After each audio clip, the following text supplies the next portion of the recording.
Welcome back. On to some national news now. Well, the Congress and the Trinamool have agreed on a seat-sharing formula for the upcoming assembly elections in West Bengal. The Congress will get 65 seats in the deal with Mamta. The Trinamool chief is also likely to change 4 seats in favour of the Congress.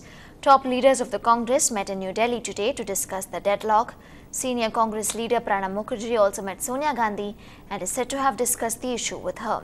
The party president is reportedly strongly in favour of the alliance. Meanwhile, Mamta's election manifesto promises electricity and water for all 5 villages in 5 years. Well, in the latest news from Libya, fresh airstrikes have been reported.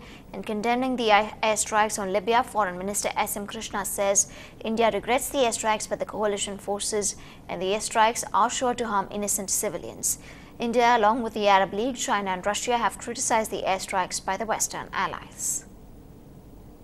We view with grave concern the ongoing violence, strife and deteriorating humanitarian situation. We regret the airstrikes that are taking place. I am sure the airstrikes will lead to harm to innocent civilians, foreign nationals, diplomatic missions and their personnel in Libya.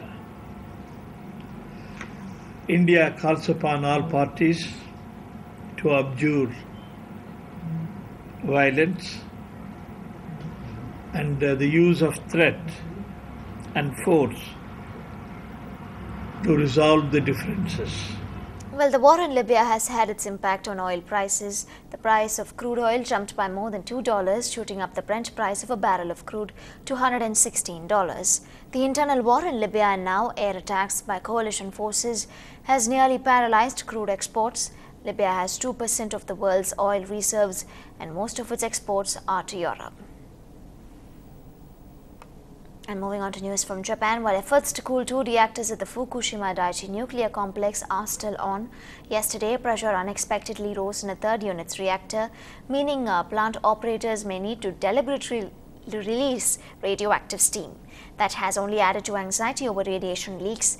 Even as we speak, Japan's military is dousing off the complex's troubled Unit 4. In a small advance, the plant's operator declared Units 5 and 6 the latest troublesome under control after their nuclear fuel storage pools cooled to safe levels. The IAEA has said that despite some positive developments, the overall situation at the Fukushima Daiichi nuclear power plant remains very serious. And back to news from India. Well, the new tiger census numbers will be released on the 28th of this month. The entire conservation world is waiting for those numbers, as India has half the world's tigers, and Environment Minister Jairam Ramesh hints that the news could be good. 1 billion people have to save 1,411 tigers.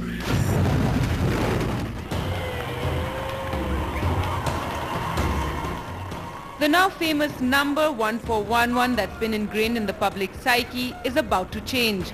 On the 28th of March, the Minister of Environment and Forest will release the new tiger numbers. Well, it's the most comprehensive census we've ever done, very systematically, involving a large number of institutions and individuals.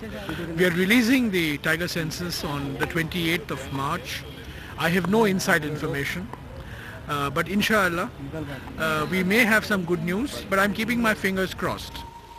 The census was carried out through camera traps and the data from all the states is now being collated. This time, new areas have also been added to the tiger landscape. It's an estimation, so you'll probably get a range. The range may be wide depending on how the results come out. And secondly, we'll probably get results from new areas as compared to what happened last time.